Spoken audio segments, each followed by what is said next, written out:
where it goes down, where you hear about the sports all around town. In the country, full of controversy to the highlights. You just not safe in the limelight. All right, ladies and gentlemen, welcome to another great episode of the Stoop, where we talk hoops, and more hoops.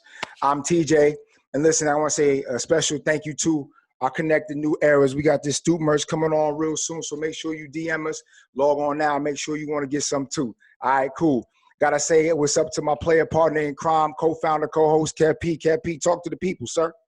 As always, it's a pleasure to be here. Absolutely. Hey, Kev, let me tell you something. This was going to be one of the ones I'm looking forward to. If we talk about contemporary urban fashion, we talking to Zoo, we talking academics, this guy's been a part of it. If your favorite rapper, favorite DJ had a pair of them, he had something to do with it. He was the plug getting it to all the athletes, all the entertainers with his days at Beats. And then we move on forward. He is a real sneaker sensei working for ESPN, and the list goes on. And I know this right here. There's a lot of things people want to do, but the synonymous thing is take that, take that. He's part of Bad Boy as well. Ladies and gentlemen, please put your hands together and welcome to the Stoop, Mr. J. Corbin. Wow. Hey, Corbin, what's going on, sir? What's going on, brothers, man? First and foremost, salute to you guys and your endeavors. The merch is looking crazy. The show is very relevant and necessary. I'm happy to be here. Solid, solid. We appreciate that, definitely. Let's get into it. We know you as a lot of different things, man. You the Swiss Army knife. You the plug's plug. But you got your start with the music game as a DJ. You've been all over the world. You've done arenas and Super Bowls and everything like that. So when you got the passion of DJing, was it for the bread? Because I'll be honest, that's why I got into it, or was it for the love of the music? No, it was for the love of the music. And I gotta thank just a couple of people. Number one is DJ Clark Kent. Okay. You know, like when people talk about me and Clark's relationship, you know, I always call him Big Brother, and like people just think the natural connection between sneakers and Clark was like always sneakers. I met Clark Kent on the music tip. Okay. Like I was producing for Full Force, the legendary Full Force group, and there was Bow-Legged Lou's son, Lou Star, had a group called Lou Star and the Hood Stars, and one of the members, it was Lou. It was Nicki Minaj, and it was Safari was in the crew. And I was one of their producers. Okay. And I met Clark way back in the day while I was tracking the beat for Nicki Minaj at Full Force's basement. Wow. And that was like the whole music connection. So I've been DJing since I was 12 years old. You know, carrying around 8-foot, 300-pound coffins, crates of records. I used to open up for Q-Tip, S&S, you know, Club Mantra. I was at Shadow. I was at Le Poulet. I was at any place to open up to get that early crowd. I was on from like 9 to like 11. Like, you know what I'm saying? And it was like one of those things when I went to school, it was like one of those things where I can make some extra bread, but I was always into music. So, and you know, when I was down, I went to school at Savannah State University down in Georgia. That's where I played football at. But I was still DJing at this club called Frozen Paradise. And I just figured that, you know, we needed some flavor down there. Cause I was digging their music, right? You know, I'm not even gonna lie. Like their music, like I was a little doubter coming from New York and everything. But then when I seen how the chicks was getting busy to that southern, like, you know what I'm saying? I was all in, but I still needed that flavor. So I was getting, like, this is back in the day. I'm gonna name some old nits. So like I was getting serviced by like Super Mario. I was getting serviced by Mike Kaiser. Like, you know what I'm saying? Like those dudes, these were dudes that were sending me records down. Like, and it was just like I was amassing all these records and I was doing these parties. I bought Gangstar, rest in peace, down to Savannah for a party. I bought Wu-Tang, the Homecoming, down to Savannah State when I was there. So I was kind of like the music guy. So me and this kid named DJ Dice Law used to do this place called Frozen Paradise. I used to shoot up to Atlanta to do Northern Exposure at Kaya, you know what I'm saying? And I was just like little sets of me playing, you know, up like stay down there. It's always called up north music, like not knowing that we called up north like jail. Like, you know what I'm saying? So that's the first thing I thought. Yeah. So it was like, yo, you play that up north music? I was like, I don't know if it's jail music, but it's like, you know what I'm saying? So I was in charge of playing the up north music. And then when I came home and I started working, it was just like, yo, I was getting like $34,000 a year, right, to work, like, you know, doing what. But I was getting like 200, 300 cash, like 3 days a week. So like, why would I give it up? Right. And like the connections was crazy. So I've always been a DJ and a lover of music first. Okay. You know what I'm saying? And that's how the foundation of it was never for the money. Just love music, and I couldn't rap. A lot of DJs can't. People ask me all the time, "Can I make beats?" And I rap. I'm like, nah. But I tell you, Right. I will get your event jumping. Speaking of events and venues, you've been all over the map, even as prestigious enough as DJing the Super Bowl. Right. Take us to an event in your mind's eye that just really stuck out to you. Crowd was amazing. It was bananas. You was throwing it off the roof. It might have been a local hole in the wall, but tell us about the time. One of the most things that's memorable to me was like it was a Super Bowl, and I had to open up for DJ Khaled. DJ Khaled was the main entertainment. Okay. And the only reason why I was nervous is because she opened up for another DJ, like, you know what I'm saying, like Khaled. And the thing is that Khaled came in the back and he gave me a list of records not to play. Not to play, yep. He gave me a list. That's synonymous. And can I keep it 100? Absolutely. To me that was some sucker stuff. Word like, up. You know what I'm saying? I'm gonna be much respect to Khaled, but to me that was like, yo, how you gonna tell another DJ what he can play, what he can't play? And I said, that's not the true art, right? And I thought to myself, and he was giving me this list, and I was like, yo, fam, like you act like the only records that was made within the last 6 months. Like, I'm tearing this down. Like, I want to make you panic. Like, you know what I'm saying? Like, and it was iconic for the fact that, like, it was DJ Khaled telling me, little old me, I'm local, like, you know, yo, fam, yo, beloved, don't play this, don't play that. And I'm sitting there like, yo, what? You know what I'm saying? And I've had some New York DJs that you know that have syndicated things and are out there, and they gave me this list, and I'm looking like, okay, right. Appreciate you. And what people don't understand, that just as the rap game is competitive, so is the DJ game. Most definitely. You know what I'm saying? And like, you know, like I said, my mentor in the DJing game was DJ Clark Kent, and he used to tell me that Clark was doing some bold stuff, like dudes used to try to burn Clark by playing all the popular music, like before he get on, right? And Clark used to do this thing where he used to play the same record. He used to get on the mic and say like, yo, I understand what he did. I'm going to play them same records, but he ain't going to play them like I'm going to play them. Like, so people understand that DJ game, and you understand as a DJ, most like definitely. It's competitive. Like, don't tell me what I could play. But if, cool, you're the headliner, get hired, but watch this. So that was one of the memorable ones. And another one that sticks on my mind is opening up for Kid Rock at another Super Bowl in Dallas. And that was just the magnitude of just like the crowd. And it's like, you watch people move a crowd, you watch people, and then people don't understand what it is to be at a table and look in, and there's like 20,000 people. And talk that talk. You gotta be careful. You gotta be careful. Like, you gotta be careful, and you gotta select, you know, the right record, and know your crowd, and play with your head up. You know what I'm saying? Never play with your head down. So those are the kind of things that stick out in my mind as far as like memorable, because it was like the magnitude of that and the importance of that. And it was just like, I had a piece of it. And like, so, no doubt. Go ahead, Kid Rock. That's dope that you had the opportunity to do all that. And, you know, a lot of people don't really know you for that specifically. Correct. They mostly know you for being the sneaker connoisseur that you are. Right. We all know your kick game is sick. But how did you get involved with branding? So it was like one of those things where I grew up a have-not, right? So, and it was just like, I was one of four, you know, my parents couldn't afford sneakers.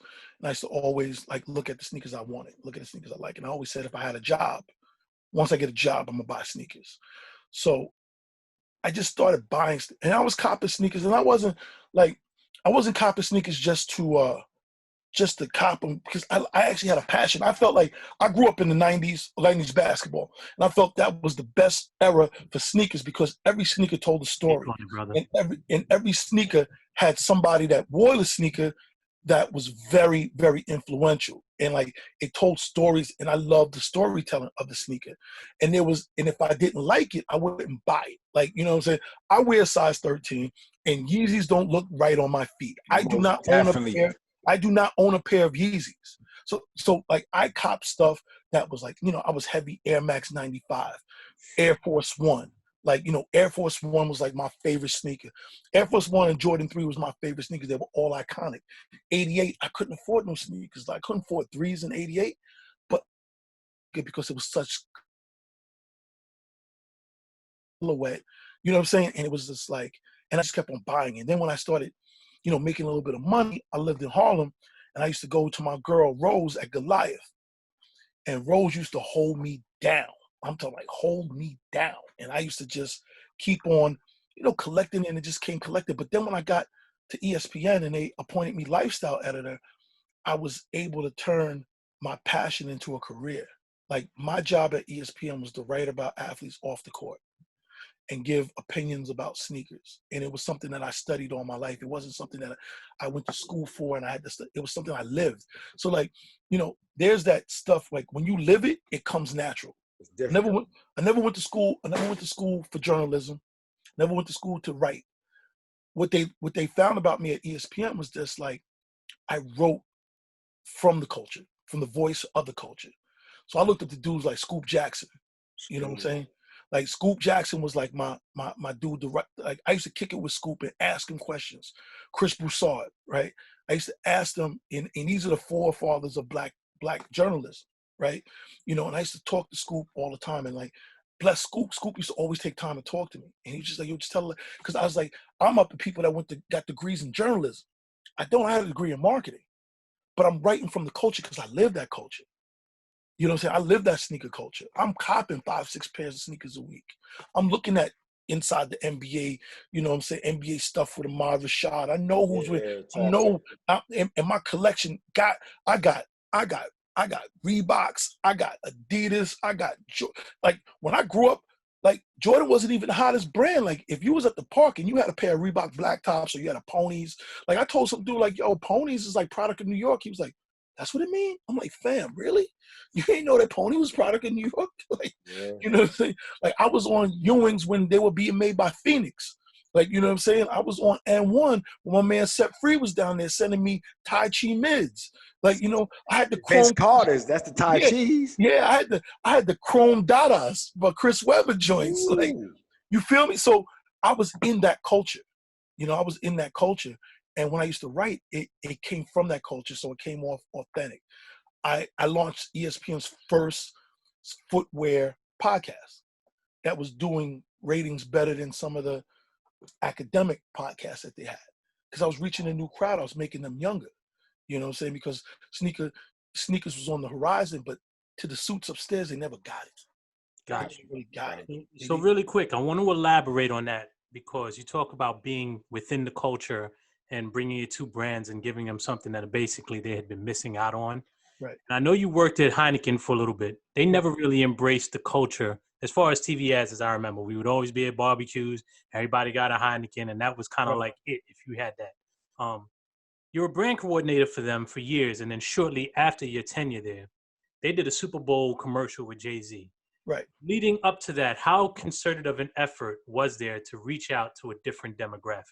So during my tenure, I was blessed to have a boss like Scott Hunter Smith, who was like a black man who kind of like there's different type of leaders when it comes to corporations. There's ones that want to control you and be the head and HNIC, right? Then there's others that look at you as a reflection as them and say your success is a reflection on their success. You know what I'm saying? Like for a general, his legacy is made by creating successful officers. For a coach, his success is by, you know, creating players that become successful coaches. Yes. And that's how my boss looked at me. He was like, I need to make him, he's a black guy in this industry, which is predominantly white, for a beer company who's predominantly white. I gotta let him rock.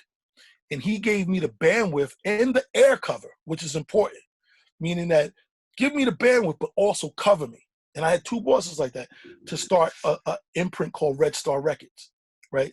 So I started Red Star Records with his grace, and we were doing mixtapes. And I was able to connect the streets with Heineken in an authentic way. So the first person I went to was Funk Master Flex, right? I went to him, and I was like, and this is when the Big Dog Pitbulls was like running New York, right? We did Slay. Yeah, exactly. So we did a mixtape with him. Then I had these DJs to host these Heineken mixtapes. So I had Tony, I had the Diaz brothers, which was Tony Touch. And Doo-Wop. I had Big Cap.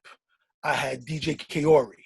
I had all these DJs, and what we were doing is that my boss gave me the opportunity to book out 24-hour studio sessions and have these artists come in and do freestyles and like kind of express themselves. So we had a Capadonna, and then, you know, one of my successes was that one of my peoples, he was my frat brother from school, Shaka Zulu, calls me, right? Shock had a brother named Jeff who used to manage Brand Nubians, right? Shock calls me. He's working at Atlantic. He's like, yo, Jay, you doing this freestyle thing? I said, yeah. He said, I got a young boy. Name is 50 Cent. I want to bring him by, right? Name is 50 Cent. I want to bring him by, shoot a freestyle. We did the freestyle with Fifth. We did it with Rod Digger. We did it with Capadonna. We did it all. And like these things all became like these iconic freestyles. But I'm getting these in like 1999. 2000. Wow. So by the time Get Rich or Die Trying come out, Fifth is like this. I had this freestyle. I've been had that. Out of here. So we was taking that approach. We was taking that approach that I seen Bad Boy use. So we was taking that guerrilla marketing. I had people promoting my mixtape with snipes. We outside on 28th Street throwing flyers in the street. You know, we doing it big and we're getting notoriety for it. And that was that. And I was able to work with musical icons that I end up working for. You know what I'm saying? So it's like when you work for a company and they see you and they see what you're doing, the most they come is like, yo, why don't you come aboard over here? Why don't you come through over here? And those were like the next 10 years of my job was like from people I work with, you know? So it was kind of, and like I went from there to Bad Boy. No doubt. So let me ask you this, Jay, because your culture when it comes to the urban contemporary fashion is just as big as anything else. Right. Being with RP55, and I remember growing up as a kid, it was the RP55, there was the Meccas, there was the Nietzsche's, right. There was the Avarex, and all those urban lines in the 2000s, Sean John, right. Fat Farm, Fubu, and the list goes on. But then they ran into the white mainstream of the Ralph and the Tommy, right? And they couldn't get past that bridge, right? So what was the breakdown in that for us and our fashion and our people and like our forefathers like Carl Kanai and Dapper Dan and Dap, all they was doing, and it just like totally wiped out our market and our people, like it just evaporated. What happened? So what happened is that I think that a lot of brands catered to us so much, okay, that they didn't stick to the game plan. So to a certain distance, because one thing about our people is that we are everything got to be new. What's next, right? And when you hitch your cart to something that's so heavy like that, when we say what's next, it's nothing. It's like we don't want to do it. It's just like, okay, at one time football was raining, and then we say, okay, Rockwear's next. Okay, what's next? Then that's next, and it follows this thing. The thing about the urban, what they call urban brands, is that we was for the hood, right? We that's what we claim. For us, by us, Mecca was they were for the hood. But the thing about Tommy and those other brands is that they didn't care what we thought. They was going to put out these high-end clothes, which to us was by nature, we're always after aspirational things. Right. You know what I'm saying? We're always at a status. You know what I'm saying? And that's why we bounced on urban brand and started wearing Evisu. Because you know what? I could wear those RP55 Missouri jeans, but these ain't Diesel. These is a Visu. Yeah. Like you know what I'm saying? Like it's just like, yo, why? Like remember when Red Monkey, Visu, all those high end jeans was coming? We was abandoning, even though they was built just like 501s. Right. It was that stiff denim that we was looking for, but these were Japanese hand loom denims, and it was $800, and they had them at Sammy's Fashion. And it was on 145th, and you saw the price tag, and you was like, yo, that's what we need. And a lot of brands could not keep up with that. We always came back to our comfort brands, were those brands that was in Macy's, not on 1.5, but the other floors. We always came back to Polo, Nautica, even Helly Hansen, North Face. We always came back. Timberland. We always came full circle. And then when the G market crashed, we went right back to Levi, right? Yes. We went right back to Levi. And then at the end of the day, when you looked at everything that we went through, when you look at a young man right now, he's wearing a Polo and a pair of Levi's. Straight up. That's crazy. And it's full circle. Yeah. And we done went to everything. Dudes trying to bedazzle pants, and you know, we went through the rock star look when people was wearing skulls and chains and stuff. We went through the Ava Regs. We went through Yeah, you're out of pocket for that, Jay. You're out of pocket for that. we went for the Vansons. Remember Vanson? And Yeah, stuff? Vance was hard. Ed Hardy, they did the whole. People don't remember, And- like, because it was Red Monkey and Avizu was the forerunners for where we at with True Religion and G-Star. People don't realize that. They really ushered them in. Right. But remember, while that was happening, G-Star and True Religion was still out. They weren't new. Yeah. It wasn't new brands. We didn't discover that stuff. Those jeans made it cool for them to come in. Right. Because now they have enough. And then the same thing is that when we dumped those brands, they didn't attach themselves to us, so they still were able to survive within the market. See, the urban brands attached themselves to us. So like when I started off at Willie Esco, right? First person we signed was Nas. My thing was like, yo, what if you don't listen to Nas? Do you still buy my clothes? No, you wouldn't, because he's backing that. What if you're not a Braveheart fan? Yeah. You know what I'm saying? Like if you rock with, they pretty much pigeonhole themselves and correct. So you're not only pigeon yourself for the mainstream, but you pigeon yourself for the hood, because I don't listen to Nas. I'm from Brooklyn. I'm gonna wear Rockefeller because that's what flag we fly here in Brooklyn. I'm from Philly. I'm wearing State Property. That's P. You know what I'm saying? So once that thing runs its course and those dudes are no longer putting out music, why are you wearing the clothes? Speaking of which, so we mentioned RP 55 Group. Ralph Reynolds. Yes. Yeah. And they're behind some notable brands, most famously Pharrell's BBC and T.I.'s Coup. Share what it was like to be amongst that as they were building.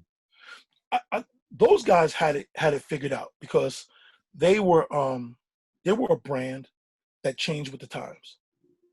Meaning that, you know, RP55 ran its course. That was Ralph's baby, whatever. Then they acquired Azuri. And then that was a denim company. And it was like distressed. They were all about washes and their jeans and stuff like that. Mm-hmm. Then they did Indigo Red, which was like more they took Ruben Campos, who was part of Azuri. He was the forefather at Parasuco, and he invented that jean for ladies with the 7% lycra in it, so they wouldn't get that gap on their waist for the shapely ladies. And ladies loved that. And he brought that thought process and that technology to that brand. Right? Remember, this is all underneath one house, you know. And then they started doing. They had a skateboard line. Then they acquired BBC. Then they acquired a Coup, and they were hitting not just like in the Northeast, but they were hitting Midwest. And they had that whole group, that Reynolds and Perry's group, had a brand for every walk of life. And they got it right, because people say, well, I don't see you with Dr. J's. That don't mean you're not selling, because there's more places than Dr. J's in the world. See, we think that because we don't see it, it's not there. But we forget there's more Air Monarchs sold in the world. Air Monarchs keep the lights on at Nike, not LeBron's. People don't. Am I lying? If I'm lying, let me know. Kev. Right there. Kev, if I'm lying, TJ, if I'm lying, let me know. If you put LeBron's next to Air Monarchs, 1,000%.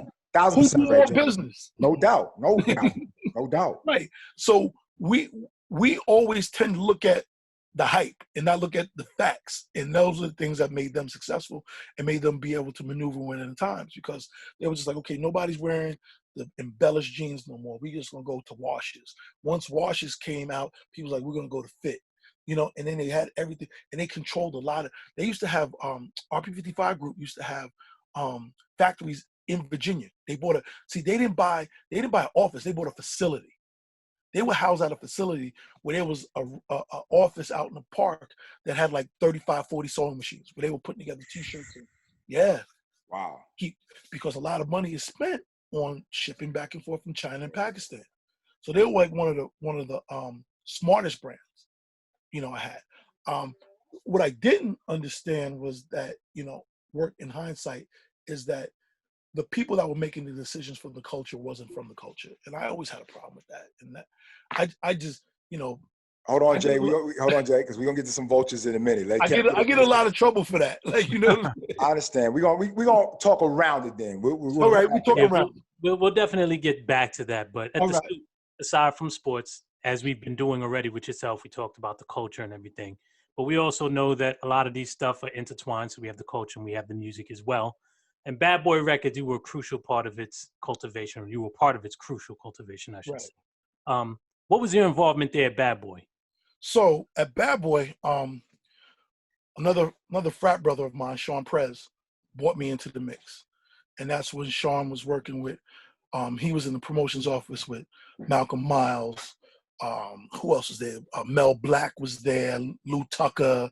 Like it was like all these little Bad Boy, and I was brought into the marketing side because Puff had started an agency called Blue Flame, which was in charge of doing all the marketing for his entities. So like it was a genius move by Puff because he had an agency called Blue Flame that he used to hire to work for Justin's, the record label, and stuff like that. And we were just finding ways to kind of like have a machine to push harder than the in-house, marketing team.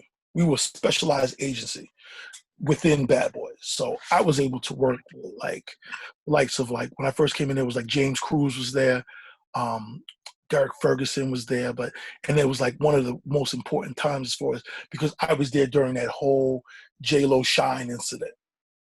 I was there during and seeing that unfold and seeing how like one keeps his business afloat while he's on trial, right? You know what I'm saying? And one thing I have to say about Puff, and a lot of people don't give him enough credit, Puff is one of the few people I know that keep people around him that are smarter than him.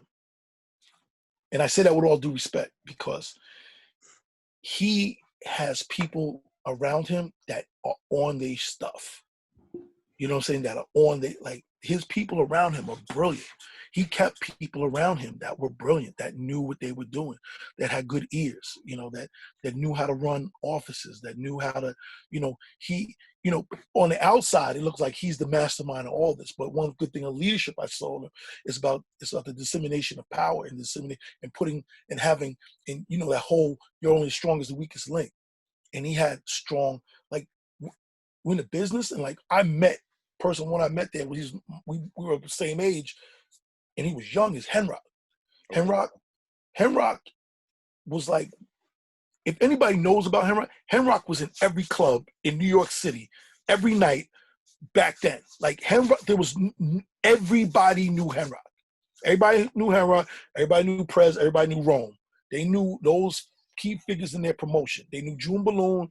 They knew that promotion team from the radio station, and they were so thorough. And like Henrock, you as a DJ, I used to see Henrock.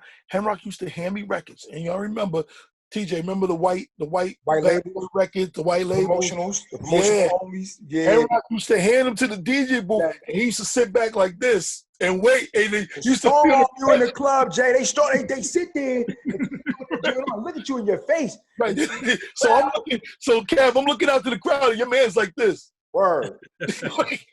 So let me put this Bad Boy record on. And this is before Instagram. This is before anything. And like when you came outside, if you was on 28th and you was either at Taj or one of them clubs over there, Metronome or whatever, Bad Boy had that whole street filled with snipes and picket signs, and it was like that type of drive is very inspirational. You know what I'm saying?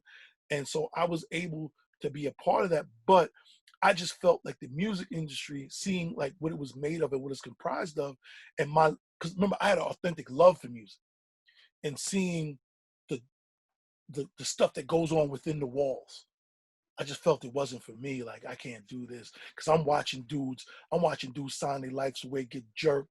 I'm watching dudes that just shot a video but gotta ask you for $5 to get on the train. I'm just like, yo, but I just seen you, like, you just pulled up in the Benz with like, what? No, that's not the way it works. Like, you know what I'm saying? So crazy. So being a part of that vehicle, and everybody knows how big Bad Boy has grown to, and all the artists that it's produced over the years. And you talked about the great minds behind it, whether we talking about June, or we talking about Prez, and we talking about even Harv, we talking about Angeletti, we talking about any of the hitmen. What were some of the jewels in terms of business now that you might have learned through your dealings with all those great minds in business, or Puff, or just anybody over the years? So the one thing I learned about Puff was like the whole business first, no emotions. Got you. And that was hard. It's a hard swallow.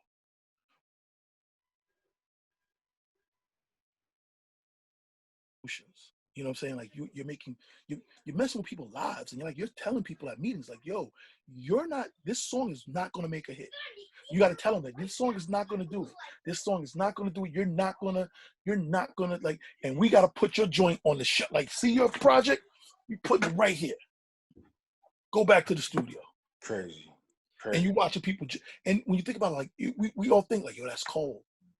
But remember, you got 40, 50, 60 families to feed. You got Clive Davis, you got those dudes from Interscope, you got all those dudes that Universal and whoever you got your distribution, Arista, they looking at you like, what's next? What's up? Yeah. So you got, cause you gotta say like, yo, what am I gonna do right now? You gotta tell, like at one time you gotta tell Carl Thomas like, yo, this third album, I don't know if it's gonna happen. You know, you know what I'm saying? Like you think about it. All those Bad Boy artists that was sitting there, Mark Curry, what happened to his project? Loon, what happened to his project?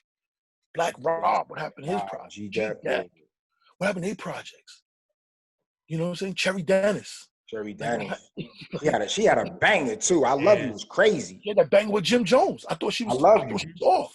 That was like one of my favorite singles. Yeah. Like what happens? What happens there? Then you go do Making Band, and those Making the Band teams circumvent all that. Now they albums push. So now you have a Danity Kane album that's getting pushed. Yeah. Right? Ahead of you. Then you have the band. You remember Dream with the white boy Kane on the joint? Yeah. So I'm saying like, yo, I'm sitting here, I'm waiting in line for my thing. Then Puff comes in the room, so like, yo, we're gonna push Dirty Money this week. We're gonna do Dirty Money. And you're like, what? You're like, what? You're like, wait a second. I got, you know what I'm saying?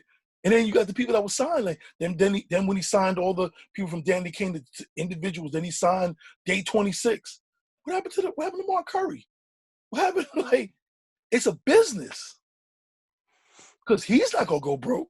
Yeah. Pushing a dead project. Right?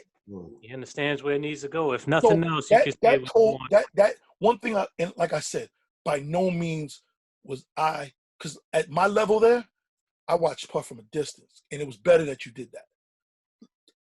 It was better that you did that because as a bit, nobody was safe. He never played. He had his peoples, but nobody. Like you saw him, what's up, Puff? He hit you like, what you do? What you do here? Yeah. But I work for Blue Flame. I work with Jamil Spencer. Oh, okay. Wow. You're like, whew. There's been times he come in the office and fired everybody. Wow. Send everybody home. Absolutely. Wow. Hey, Jay, let me take this there real quick. So everybody know what that be on the side of the headphones mean with Beats by Dre, and you were there too as well in that house. There's a lot I could touch on, but I want to look at it from this perspective. Never before was music intertwined as heavily as pushing headphones and devices to athletes like at that point in time. Where did that brainchild come from, and what did you see in that? So we had a very talented marketing team. Okay. And one of the people I was happy to say I worked with at her early age, who was like wise beyond her years, was Karen Civil. Like Karen Civil's fresh off of taking Lil Wayne's Social to 1 million, and she was a really talented young boss in the making, and I had the pleasure of working with her. and I had a marketing team that was dope. And one thing I knew about was sports, and they knew about. And one thing I said about athletes was just like athletes are always looking for a competitive edge, right? No matter if it's like training in a certain way or supplements that are legal or whatever, they're looking for a certain edge. So we in the sports marketing department found a way to make the headphone a competitive edge. And we used to send out the noise cancellation headsets instead of the big ones, and we used to put notes in there and said like take these headphones to help block out the bullshit. We used to just put it just like that. So a headphone serve three purposes. When you're on your way to the game, to get focused, blocking out everything else, to get you focus on the game plan. For pregame, to get you hyped up, play your favorite music. Post game, to play those music that reminds you of home because you're on the road. And this was the psyche that we put behind athletes. And we said, like, listen, we're not going to give you in-ear. We're not going to give you, because, first of all, for us, we had to find a way, like that B is so little on the in-ear, we needed headphones. Visibility. And my stage was that tunnel walk. That's where I got paid. That, Sunday, like coming down, like, da da da, saying Cam Newton getting ready for the game, and that tunnel scene, and he comes off the bus with those. That was like my money shot. Like that was the shot that you wanted. That in post game. And the thing is that we used to tell athletes use these noise cancellations to block out the bullshit and like really get focused. And then when we started doing it we started doing custom headphones and started to, kind of like personalize the headphones that made them more near and dear to the heart. And that's when I was able to lean on other disciplines that I had to kind of bring that out, because we used to always, at first, when I first came to work for them, we just had black and white headphones. Yeah. That was it. Yeah, black and white. That was it. No colors. But black and white. The pros were silver. The studios were black and white. And what happens is when you give an athlete just a black and white piece of headphones and he has 2 or 3 pair, first thing he gets the box, he gives it to his man. Here, yo, you've been carrying my bags all season. Here, So we as a group came up with this system where, remember, I'm fresh coming from ESPN. I know a lot of athletes. I've interviewed a lot of athletes. So my boss told me to go interview these athletes. And what I was doing with these interviews was finding little nuances about them. Tell me a little bit about yourself. Where you from? You know what I'm saying? What's that tattoo on your arm mean? What area code you grew up into? What was your high school colors? What was your nickname? You know what I'm saying? Name something that means a lot to you. Who do you play the sport for? And we should take those insights and give them to a designer, and they should put them on headphones. So now when I gave you the headphones, Kev, I gave you, TJ, it got your area code, which you grew up. Inside the headphones is your grandmother's name, who you ride for. The team that you got your start. You're not giving that away to nobody. Wow. And you wearing them every day because they mean something to you. Yeah. And that's how we started getting the retention and the traction through that. Then was ways we cheated. We used to pick on rookies. You know what I'm saying? Like if you was a rookie on the team, I was like, yo, you want to look good in front of your team? You're about to we pick a rookie for the Super Bowl, like a rookie on the team. Like, yo, let me do something. I'm gonna give you 70 pairs of headphones. Give them out to your team from you. Don't mention my name. Give them out from you. When the Super Bowl plane land, when they get off that plane, like king, king, king, king, king. That's my money shot right there. Word. You know what I'm saying? All-Star game in Orlando. Kevin Love. I known Kevin Love since high school. I gave Kevin 80 pairs of headphones to give out to the West team when he's with the Timberwolves. Say, Kev, I'm in Orlando. Come to the hotel room. Come pick up some headphones. Give them to the team. That's he just did the seating for me. He did the seating for me. It's a win-win. He's giving it to all his teammates in the All-Star game. He's looking like a effing hero because now he's the plug. Right. The thing was, it's like, don't tell him who I am. Protect me, because them phone calls. I made you, and that's how you make sure they do it. Because he's like, yeah, I'm the young kid on the team. You know what I'm saying? I wheel a card in with 50 pairs of headphones. And I'm like, here. I'm like, All-Star game. Like, work smarter, not harder. All you need is one guy. And I was doing that during the lockout. We went through a dinner for all the players on the lockout at STK. I bought colored headphones for everybody. I gave them to LeBron to hand out. Yeah, you hand them out.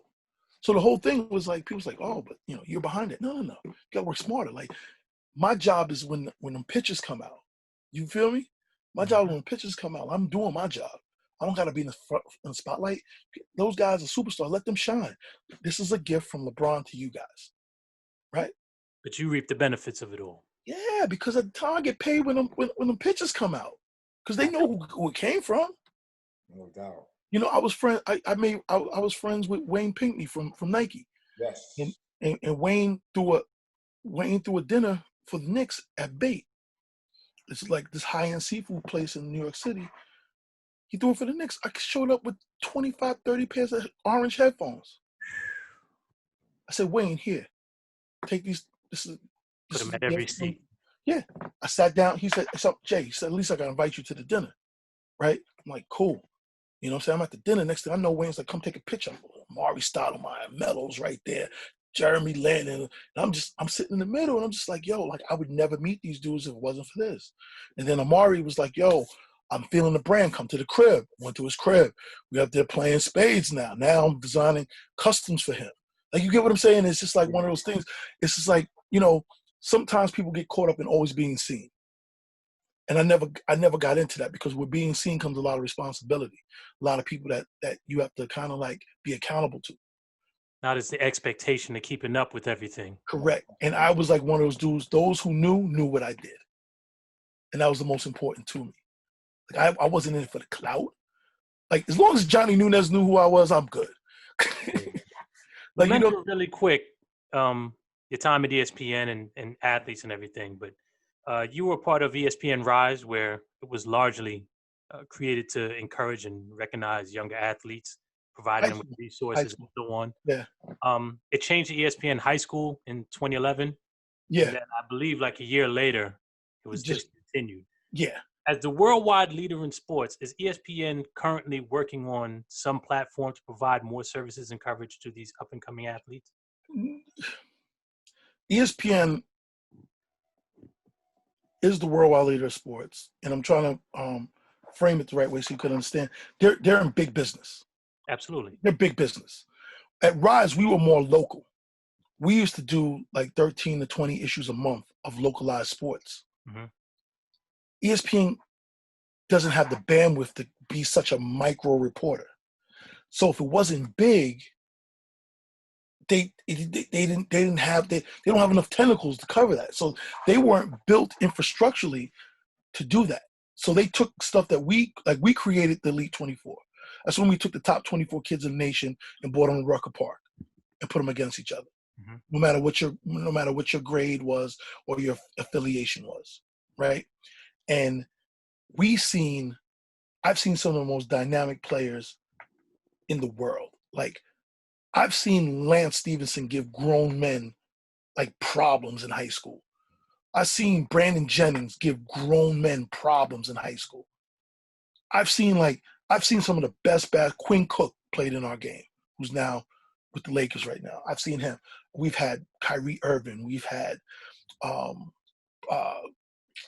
just Kevin Love. Just name all the big. Mike Beasley played with it.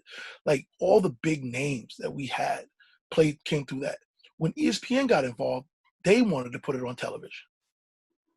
You know, and what comes with that is a production. You got to produce it. So when you have a street game that's supposed to be just like within the streets, within 155th, and then you got production trucks, and then you gotta bring in a different lights and cameras. Yeah, we gotta do lights and cameras, and the kids gotta do interviews now, and they gotta do breakout sessions, and we gotta put a new scoreboard in and we gotta put banners in, and now everybody who come in the park gotta get searched, and you need tickets. That's not what the game was built on. Where people, like, they couldn't grasp what the culture was in Harlem. It's like, yo, like, we're over capacity. I'm like, that's what the ruck is about. Like, like if you've been to Rucker, like, people are on the baseline, on the court during the play. Like, you know what I'm saying? If someone makes a crazy play, they rush the court. It's totally okay. like that's what it is. It's there. It's at Dykeman. It's like, that's what it is. And what happens is that they can elevate it, but that comes with the authenticity of it drops, because now you got lights and camera. You know what I'm saying? And then certain people don't, it's not a good look for the show, you know, and it was one of those things where they had all the best intentions, but, you know, once they did the acquisition, they turned it to Hollywood. And it was just like, it was something they couldn't really, because now they started letting sponsors in. Now, you know, the whole big thing of the game was that no matter what class you were in, no matter what sneaker affiliation your school had, if you were ranked the top 24 kid, you were there. Now, when Under Armour sponsors it, what are the kids supposed to wear? What do you think they're going to make them wear? All Under Armour. Whatever. Right. All Under Then you Armour. had schools that were like saying like, yo, if you play in this game, fam, you know, you ain't coming to UCLA because we at Adidas school. Wow. You don't think it's like that, TJ? I mean, I know, Jay, I know I've known from family members and cousins. Ask Kevin Love why he never played in the Jordan Classic. Oh yeah, you get strong arm. If you go rock with that, you ain't over here with us. Absolutely. Right, because he was committed to UCLA, which is an Adidas school. You can't come here. Nah. You know what I'm saying? Like, why can't you go to 5-Star? 5-Star Adidas. If you sign to a Nike school, you can't go there. McDonald's is sponsored by Reebok. It's all about branding. And right. So in turn, you really don't get the best kids. You get the best kids that are gonna play for one of your schools that you're. You know what I'm saying? And see what happened with the Elite 24. Under Armour was trying to get into the game, and you know, Jordan and Nike had the Jordan Classic. ABCD was Adidas. 5-Star was Adidas. Then you had a game called Elite 24. Under Armour said, we need our own. And the shining star of that was Brandon Jennings, who was Under Armour's first signee. Yeah, first shoe. Yeah. You get where we're going with it. Yeah. So then people like, yo, if you play in this game, your uniform, everything Under Armour. So, you know, you had the Sonny Vaccaros and those people that was out there wheeling and dealing for these kids. Like, you know, you got to bypass this game, fam. Like, you can't be in Under Armour shoes for this. So then they became an Under Armour exclusive game, and then it just dies down. Got it. Yeah, Sonny Vaccaro. You have my man in Philly, Sonny. What's his name? Sonny in Philly. Another dude who used to throw the tournaments back in the day. We're like Sonny Vaccaro's joint. They used to push a lot of kids to different things because they was getting that brown paper bag and just look the other way. Right. And it's real. And for people to think that it's not, like, it's real. That's like, super real. And it's only in the sports. It's a social and economical thing because it's only in sports that affect, you know, black and brown kids, because there's nothing wrong with a skateboarder being 15 years old and he got a Red Bull insignia on his skateboard and he got Oakley glasses, Monster, all that. Monster energy drink, Ryan Sheckler's, and you know those dudes that's 16 years old that got pro contracts that still go to high school. You know what I'm saying? It's no problem for a tennis player to be training, to be 15 years old, to be down in Florida training and getting sponsors by HAD and the Cox Sportif and Nike and stuff like that to get on the road and do their thing. But when it comes to basketball, when it comes to football, those things are taboo, especially basketball, because the predominantly makeup of basketball players are black, and there's big sports to be made and big money to be made. And you ask me, like, how are you out on, and I spoke to Jalen Rose about this several times, like, and he had the right, when you looked at that Fab Five documentary, they're looking at like, yo, fam, we are starving. We are finding things we're trying to find food. And when I walk into Foot Locker, my number in my jersey is hanging up at $39.99. And he don't see none of that. Shabazz from UConn, remember he came out and was like, yo, I'm hungry. Yeah. He was like, yo, there's some nights that I'm hungry. Calhoun was making $5 million a year. How are you hungry? But you're a student athlete? So that means you can't have it. Eating is an advantage. If a coach give you $20 to go get a bucket of chicken from Popeyes, you in violation? Yep. If he lets you use the car, if he lets you use his car to go see your girlfriend or go home and see your family member, whatever, you in violation? If he lets you use, what sport do they do that in but our sport? It's real. Right or wrong? Like, let's just stop placating. Let's look at what the facts are. But if my son decides he's a skateboarder, he can be 9 years old. He can go to the Tampa Pro and take home $15,000, $20,000. People could pay for his board. He could do whatever he wants. He can do whatever he wants. Everybody quiet. He could be an amateur golfer, earn money on the road, and go back to high school. And everybody quiet about that. Everybody quiet, right or wrong. True story.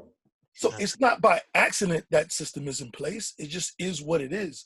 We just gotta look. We gotta look at it, and we look at people that, now we're getting smarter, and teams are starting to unionize. What they should do, because it's just like, yo, they're so afraid of you making money that they want to stop you from doing anything. Like you mean to tell me, like, if TJ, if you're a superstar and you get an agent and you hire me as an agent to guide you through it, you're 17, 18 years old, and I guide you through this thing, and we feel like maybe you need to go back a year because you hired me, you can't go back to school? That's crazy. Where they do that at, though? You went to get guidance because you're 17 years old. You went to get a grown man to help you maneuver through this thing, right? People are telling you to leave, but do they really have your best interest? You find out you don't place well in the draft, and you say, you know what? I want to go back to school. But you can't. You can't. No, you can't. You can't. That's crazy. That's crazy. Kev, you got another one, don't you, Kev? Yeah, absolutely. I wanted to ask you about branding, for example, with you've done some iconic companies, which we've already touched on several of them. Your resume, very diverse. But I see you want to stretch out your diversity a little bit more with Fresh Press Venture. Right. Let us know what that's about. So I always I've always been the end user of goods. Mm-hmm. And one thing I know, just like you guys have, like your merch on, right? I used to be the facilitator to get merch. And I used to be like, companies used to pay me to kind of like, yo, I need these, I need that, I need this. And I used to go source it out. And I used to go look at the things, and I used to look at the prices on them. I'm just like, yo, this shirt, and it happened one time, I was doing an event for it was an event for Johnny Walker Black. I was actually getting some merchandise from him, and the person that did the screen printing messed around and left the manifest in the box. And I spent $15 a shirt to have him screen printed, and the manifest said he spent $1.67 on the shirt. Man, Crazy. talk about a markup, boy. And I'm saying, like, yo, I know the ink ain't cost $15. Like, so I said, like, yo, let me get into this. And then what I noticed is that we have a lot of, sport teams, AAU teams. We have a lot of artists. We have a lot. And in this realm, we're not represented as far as the makers. Because it's a job that we, like, sometimes us as Black people feel like it's beneath us. You know what I'm saying? We don't want to sit in a room and screen print all day or do this. And so what I did is I just started doing T-shirts just for local. It was a hobby. I started doing T-shirts. Like if I had an event to do or something like that, I would do the T-shirts myself instead of bidding it out to somebody else. And I would make an extra like 30%. Then it just got into people started saying like, oh, yo, and I started really sharing not the discount, but just like keeping it just like 100 with people. Like, educating people. Like, yo, listen, fam, what do you need a T-shirt for? Is it going? You gonna throw it away? Is it to give it away? Is it something you want to sell? Okay, if you want to give it away, you want to get a Gildan 500. So have 5.3 ounce T-shirt. Really not that durable, but it looks good. One wear, you're done. You want to sell something? You want to put something nice? I'm gonna put you in the next level 3600. It's ring spun cotton. Da da da da da. And I explained it to people, and then the business started. And what happened was it was just like it got too big for me just to do it as a side hustle. So then I had to go get an office, get a couple of workers, and what I started doing is started talking to ADs, and I said, listen, you run an AAU team or you run a soccer team, and 30-40% of your people are Black, and you don't have no Black vendors. Like, we're not represented in this. Right. We're not represented. And I felt that my love for sports and my love for fashion, like, it's just only right you come back. It's like DJs becoming producers. It's like the full circle. I used to push apparel. Now I'm making it. Yeah. So it's fair to say that you're providing some of these marketing tools for the various companies that can. Because the thing is like, you got to learn how to get money. So the thing is like, I'm not here to take your marketing job. Let me be a tool. Because I sat on your side of the desk, so I understand what you need. Understand what you need as far as timelines. Understand what you need as far as quality. Because I sat on the other side of the desk, so it helps me kind of like do business. So like I said, like during COVID, you know, I was busy because I was doing all the stuff for the essential workers. Like I was doing all the T-shirts, all the Day Glow Green stuff, like the Oceana stuff. I was doing masks and stuff like that. I was able to use some of my makers to get masks over here, printed up. Schools came into play. We was doing printing masks for schools. We're printing stuff for like all the essential workers for us, you know, like plumbing, heating, AC. And I was just like, yo, this is something that it's a business. It's not a hobby. It's not a passion. It's a business. I saw a white space. I'm filling it. Like that's one of those things where it's not like, oh, I always grew up to want to print shirts. No, it's a white space in there. It's a white space that some of us don't feel like, you know, but you know what I'm saying? But it's lucrative when you're looking at you buying something for $2 and you're selling it for 15. It's a mean flip. It's a mean flip. That's a mean flip. Flip. Hey Jay, I wanted to touch on something. I was saving this to the very, very end. I got the last questions for the day, so you know I'm on this, and I'm gonna keep it all the way 100 with you. I hope so, TJ. I'm a sneaker kid. I always have been. You the sneaker sensei. The sneaker game, sneaker culture is different now, and it's different in a space where it don't look the same, it don't feel the same. It's just not the same. We've allowed people to come into our space and flip it. I'm not gonna say how or when did that happen because we know it's there. It's just called a spade a spade. Do we get the game back? Do we call people out, or we just let it ride? No, I think it happened. It happened in October of 2010. Oh, that's a date. Talk this story. Let's go. And that was that. If I'm sure, it was like I think it was October 10th, 2010, and that's when Instagram was released to the public. And I think that's when the sneaker game changed. And because where you guys grew up respectively, yeah, sneakers weren't just like status symbols. It was GPS. You knew where somebody was from, what kind of sneakers they wore. Most definitely. You knew where they was from. It was the GPS. Like you knew you're looking down, he's like Sheltos, this is a Queens dude.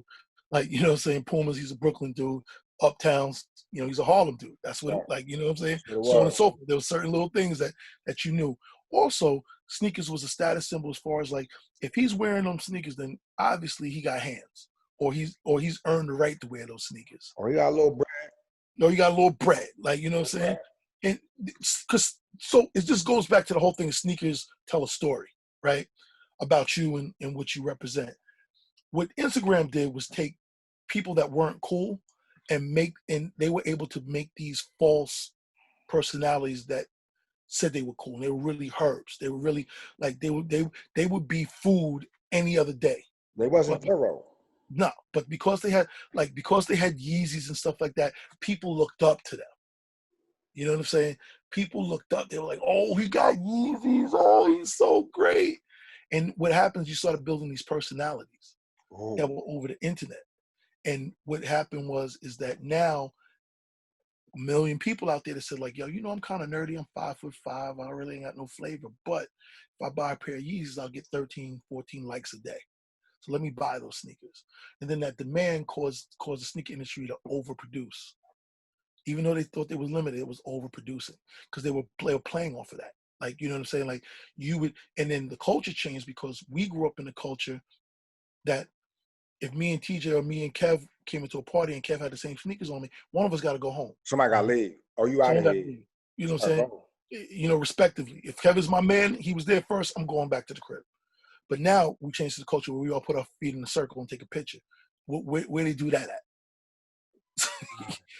So the game changed. You know what I'm saying? You had people that were herbs during the day, but they were superheroes on the internet. Like this is the person thing. Never meet your hero, because you meet these dudes and like, yo, these dudes is corny, but they got bread.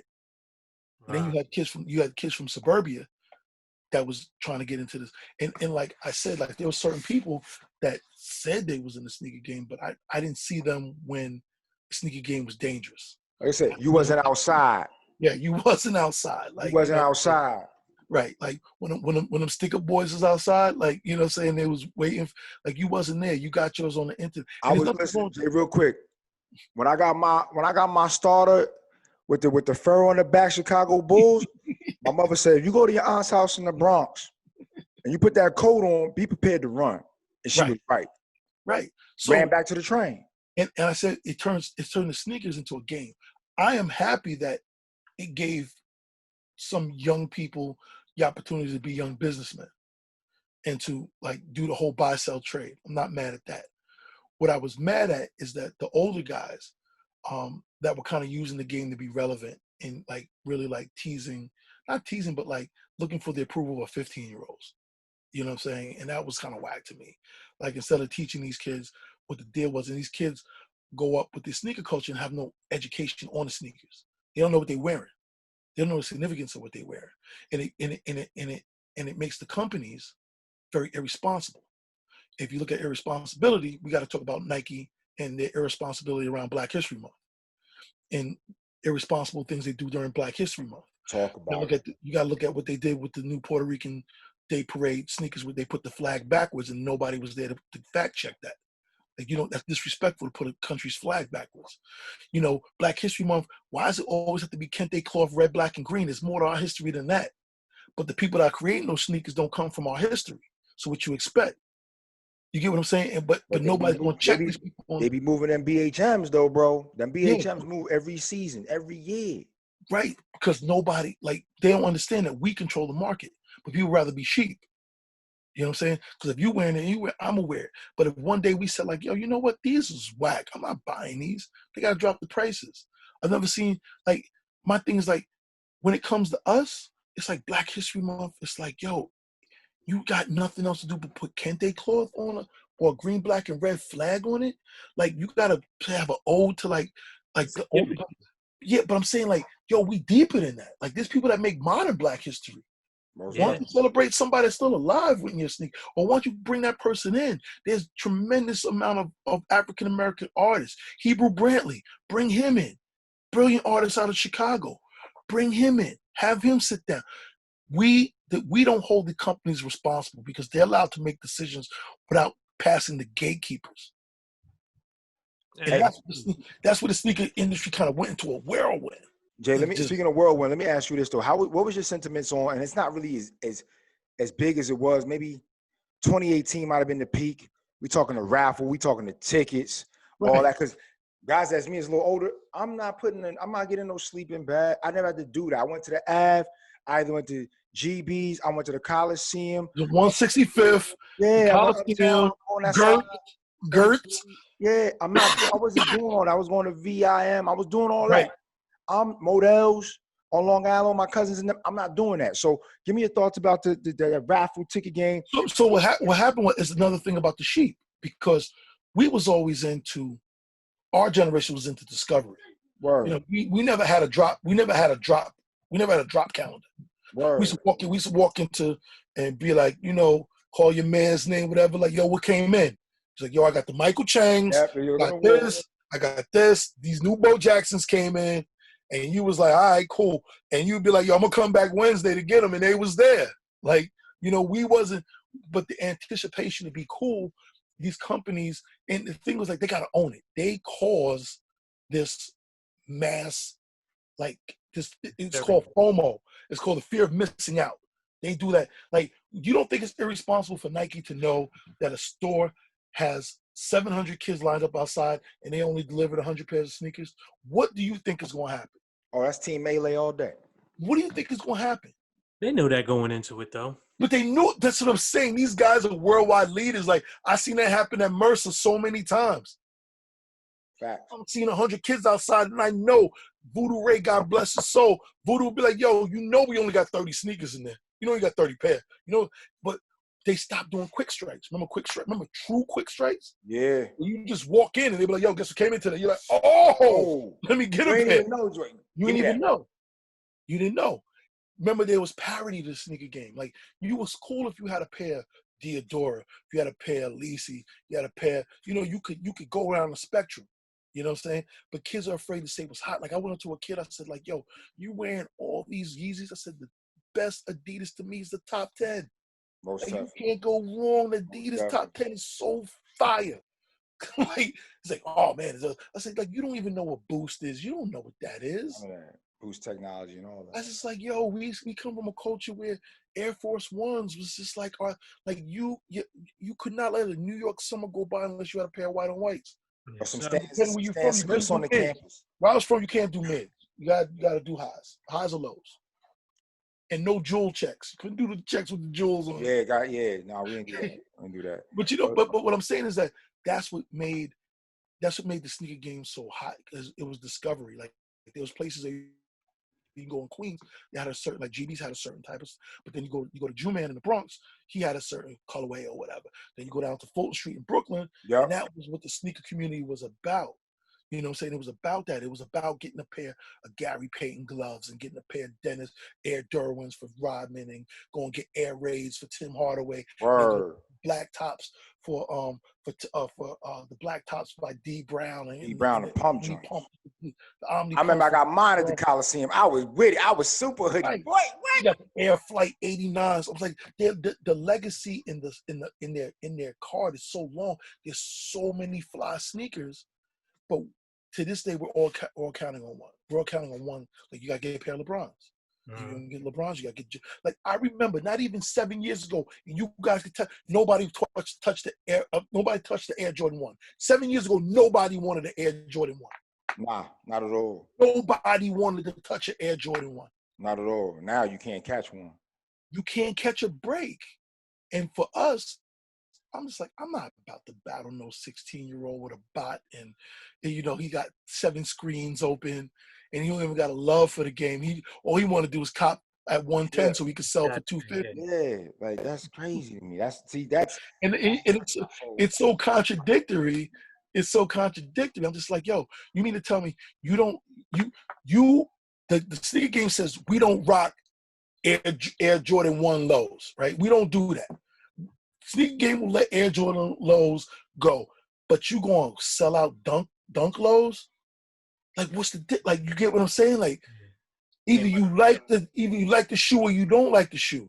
So Nike releases the fragments and they sell out and they sell for $600, but they'll do the same colorway without the fragment. Like, isn't blue, white, and black the same thing? Blue, white, and black. So why is one valued because that little Thunderbolt, or someone told you? Like, you get what I'm saying?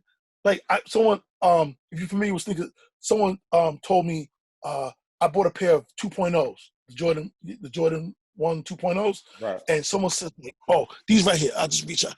These right here, right? And it was like, yo, why'd you buy them fake Jordans? I said, fake Jordan. I said, he actually wore these sneakers. What you talking about? Like, he wore the 2.0. Like, you're buying something, you buying some Dub Zeros that you never wore. What did you talk about? like, you know what I'm saying? And then you look at Jordan, if it ain't for the retro game, what they pushing? I'm not wearing no Russell Westbrooks. I can't even tell you what Chris Paul wearing. I can't tell you what Melo wearing. I can't tell you what Blake wear. I can't tell you what Jason Tatum be wearing. I can't tell you what them do. But I will tell you this, though, and how you feel about this, Jay. I think last year's and this year's were kind of rockable. I would think that, especially last year's, they were the closest that I would see in a long time. Because after the 20s, I had to let them go by the wayside, bro. I lost interest. I don't even see anybody wearing them. I lost interest after 18. Or after 18? I got the 20s. Yeah. I got 20s. A lot of the 20s came in different flavors. That box was crazy, so I got some 20s. Yeah, I got the 22, but I lost interest. And, like, it took me 3 years to kind of, like, because I was like, let me keep on, because I had the tradition of getting every pair. Like, at the 23, I kind of, like, it was sporadic. Like, I was like, let me go back and buy some, like, Dunks and some stuff I really like, Air Force Ones. Like, tell me the truth. And how dope was the World Cup Air Force One pack? Oh, it was amazing. Oh, that was amazing. How dope was that pack? That was amazing. I had the Brazils. It was crazy. Like, I had to fight to get those. I had to fight to get those. Literally, I had to call the elbow. Oh, my man. That's what but remember that? Like, how it was dope. excitement. It was energy. Yeah. And that's what it is like, people don't rock Air Force Ones, but when the Vlones came out, sold out. Word. Like, you could, so there's no pattern, there's no rhyme or reason. They're doing it for the wrong reasons. So we're gonna end it all with one more Got you. quick question. Got you. And I'm gonna tell you mine. If there was one retro kick that you could bring back that they haven't touched yet, what would it be? Let me share mine. Mine is the David Robinson 180 pump in the San Antonio white colorway. That's mine. I don't know what's taking. They just brought the Billy Hoyles back, and I got them. I didn't get the San Antonio colorway. David Robinson, that thing damn near went up to your kneecap. That was a super high. Yeah, that joint protect your ankles like no other. Yes. And your shins. Yeah. One.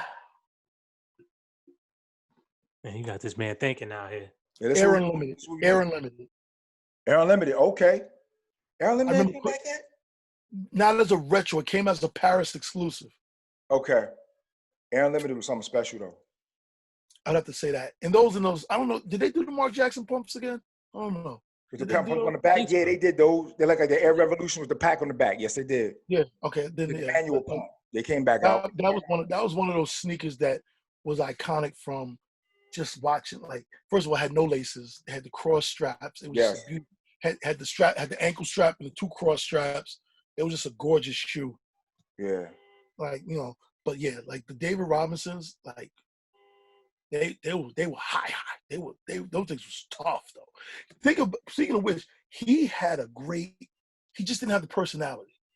He had some iconic shoes. When he had the silver bullets, even though he might not have had the personality, the commercials were still iconic. Mr. Robinson's Neighborhood. Yeah, right. But I'm saying he didn't have a personality, and then his predecessor Tim Duncan didn't really have. And Tim had one of the most iconic posits in the whole posit world. Total Air Max posit. Yeah. Remember the Batman? We used to call them the Batman. They're all black. And it had the cat's eye. I got them at GBs. Facts. Had the cat's eye. It was a silver bullet. Had the black chains on you, iridescent. It was a flavor shoe for a boring guy. Can I ask you a question, TJ? Can I ask you a question, Kev? What y'all think about? Let me ask you a question. Now, the rumor is that big men cannot sell sneakers. Can I ask you what your thoughts on that is? So you know what? Go ahead, TJ. No, you go ahead, Kev. You go ahead, because your brother kind of stocky with it, but he got some flavor. Go ahead, talk about your brother. We talk about. I've heard this conversation before, and there's some truth to it. I mean, if you really go down the line of some of these big guys that have had sneakers over the years, they really haven't been very many successful, other than maybe the phone pods that you're talking about with Tim Duncan. So you're talking about big men like forwards and centers? I'm talking about like big men cannot do the I guess the most successful big man when it came to sneakers is probably LeBron. As a I don't look at him as a big man, but I guess you could go there. But you get what I'm saying. But like you had somebody with a sneaker lineage like Shaq, who really couldn't be that. His retros did better when they first came out. Like Akeem with the Etonics. You know what I'm saying? Alonzo Mourning. He had LA Gears too after that, didn't he? Yeah. Mourning had a couple pairs with Nike, Air Zoes. Patrick Ewing had the Adidas Conductors. I was just about to go there. Patrick Ewing, and then when he had his own company for a little bit. But I think that was a New York thing and not a basketball. It was a regional thing. It was a geographic thing. Ewing's didn't rock everywhere. I guess the closest you could get to quote unquote a big guy that had somewhat of a buzz was Grandmama. Grandmama, them Converse and Reacts was hot. Yeah. Was hard. He's a LeBron-sized dude. Right. So what I'm saying is that he played like a big dude. LeBron kind of. Is it because nobody aspires to play like these guys? I think the way that the game is, more often than not, the ball is in the hand of the backcourt, the smaller guys. The bigger guys are kind of just down low, pound, and give them a bucket, and that's pretty much it. I know, obviously, the game has changed a lot over the years. Mutombo had a nice pair with Adidas. He did with the African logo. He had it. And I just wondered, and I always ask people, I was like, what is it about these guys that really it's the flash. It's not the flash. You got Jordan dunking over everybody, cutting, slashing, J's. I think it's the action on the court because even Sean Kemp at 6'11", them kamikazes went. Kamikazes went hard. They went hard too. They went. Okay, so we talking big man. Chuck was undersized, but Chuck's moved out here. Like Barkley's? Chuck he played like a big dude, but he's Chuck was 6'4". Yeah, exactly. Chuck was 6'4", we know that. Don't get me wrong, but he's still. But Chuck from 91 to 97, he had a game on the chokehold. Ball none. But he Air Max also, like I said, I think a TV4. part of it is the flash of it and guys having the ball and doing things. Chuck could do that. We've seen him many a times give the step and then hit you at the top of the key. So you don't see many big guys doing with that. The traditional thing is to see it get thrown down low, alley-oop maybe here and there, and they're not doing much with the ball. The game is So you about. mean to tell me like iconic dude like Dirk couldn't sell sneakers? Nah. Well, for me, nah. For Let me me, throw this at you, Jay. Because Let me throw this at you, Jay. nobody's checking for the Lucas. no. Yeah, No. you're right. Jay, let me throw this back at you. And they just they sent out the little Hey, flash. well, hold up. KD, would you consider him a big guy? This is a big guy right there. He didn't play like a big guy. He's not a back to the basket big guy. He's not a back to the basket That's, traditional. that's what I'm saying. Yo, It's back his to low, back. his low tops at Nike brick. Like his like. Remember they did like 30,000 colors. TJ, they did the peanut butter jellies. They did the Maryland crabs. Remember they were like synthetic and they. Yo, man, we gotta get this man off the show, man. He said they brick. Like, yeah, they was like, that's true stuff, 100%. 100%. Like, which brings me to this. What you think, being a sensei, you know, Under Armour gave a couple blurbs this week. How you think Joel Embiid's joints is gonna rock out? It's gonna be a cinder block. Wow. We gonna see. And I'm saying this because, with all due respect to Under Armour, because they've come a long way. It's just that Joel Embiid is a good player, but like Signature shoe worthy? not signature shoe. Like think about it. Like Steph has a hard time. You know, there's more kids that want to be like Steph than want to be like Embiid. Most definitely. Right? Can I get your hot take on something real quick, TJ? Let's do it. What's up? Bronny Jr. blowing loud on Instagram. Yeah. So my little cousin sent me that. And here's why he sent me that, because Bronny is ranked number 1. Shout out my little cousin JJ. He's ranked like 5 or 6 in that class out of Florida, out of Port Charlotte, Florida. Not it, bro. I don't care who your dad is. I know you're the king and all that, but honestly, man, like you really just turned off a lot of people. Maybe you weren't going to go to the college route, like your pops didn't go either. And now what Adam Silver's done, you can get that $500,000 in G League for a year or two, like Jalen about to do, and then just blow up shoe weight. So I circle back to say that, like, say but this. He's supposed to be. He's an intelligent kid. Who? Bronny Jr. Yes. Oh yeah, most definitely. But that wasn't a smart move. But I'm trying to think about like what would make like knowing who you're like. If my mom was a teacher and I knew not to do no stuff in the public like that because she was a teacher, like you know what I'm saying, like we represented the neighborhood. Like your father is the God. And here's the thing, and I feel like this. I've seen this many times. We went through this a few years ago with Sasha or Malia. I forget which one of the two. Obama. Oh yeah, Obama's doing the same thing. And I look at it like, you know what? These kids come up under the light of their parents, and there's really not much. Jessica was wilding out in college. Yeah, there's really not much room. Jenna Bush was wilding out. Anything. You know what I mean? And so they finally get this moment where they're free to do something amongst their friends where they think nobody's really paying attention, or even though he posted it. I get what you're saying.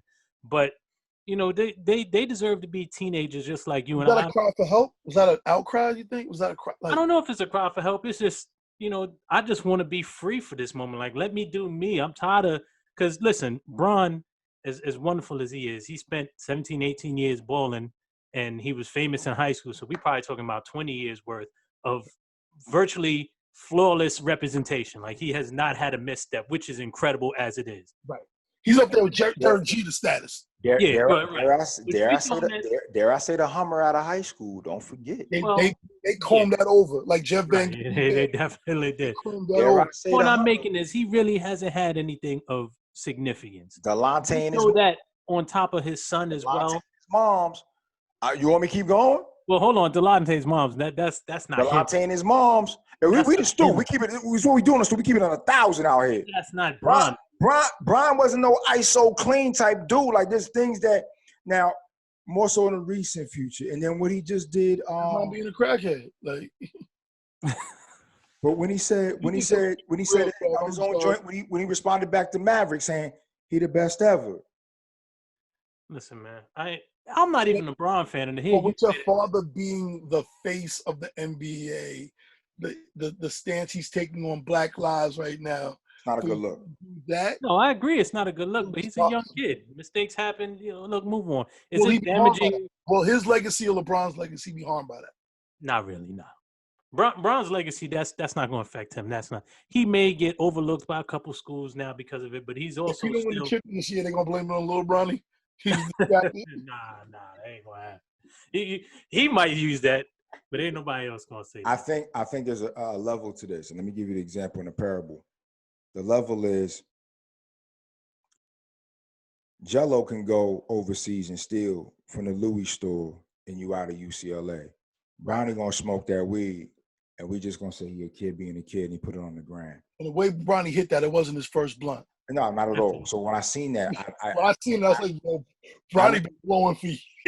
Bronny been getting loud for a number of days now. This ain't one of them isolated incidences. Right. If you hit it, no, Bronny let it go out, blew it back in. out here like this ain't no average vape. Bronny, you do this. Right. So, like I said, when Jello got caught with all that stuff was going on, they slapped the face, you gotta go, all that. And Jello probably won't play professional basketball unless it's overseas. He won't make it back to the league. But shout out Pops, he got 2 out of 3. Two totally different people, though. I mean, no, but what I'm saying is, I say what I have to say. You got LeVar Ball is a high-profile father. I don't care what you're saying. Like, absolutely. that Team Baller brand, like, he did something and made it bigger than what we ever could have thought. He did something and made it a commodity. So he talked his son to the team that what LeVar Ball did. He talked his son on the Lakers. He controlled the narrative. Thank you, Jay. Man, he gets a lot of flack. I give that man the utmost respect as a father and as a businessman as well. You can talk about everything else that he does as being questionable, but as a father and a businessman, that man has done an awful lot and made something out of nothing, basically. He got 2 out of 3. He got 2 out of 3. Roll the dice. You got 2 out of 3 millionaires, 2 out of 3 professional ballers. And like I said, homie will probably play overseas for a number of years. He'll get a check over there too. So you might get three out of professionals, just 2 in the league, 1 not. Yeah, he'll do 7 years in Turkey and make $700,000 a year. In them bust ass sneakers. Solid. That $700,000 a year for the next 7 years is definitely generational wealth because you can do some things. That's good investments. So you'll be okay. But like I said, Bronny's situation, it'll make the headlines for a week and then it'll just forget about it. We'll see. As long as he don't show up on the court and start doing foolishness, we'll forget about that quickly. Right. That's all. I just want to get your take on that. We appreciate you, man. Listen, y'all, I'm going to go ahead and wrap this up. To my guy, Jay Corbin, it's been a pleasure having you on the Stoop, sir. We wish you all the best with your endeavors. For my guy, Kev, we thank y'all so much for the Stoop. Until next time, we out of here. Some say that it gets no real on the field or the court. We capture the thrillers. Some opinions and all of the truth. Real people talking real sports on the Stoop.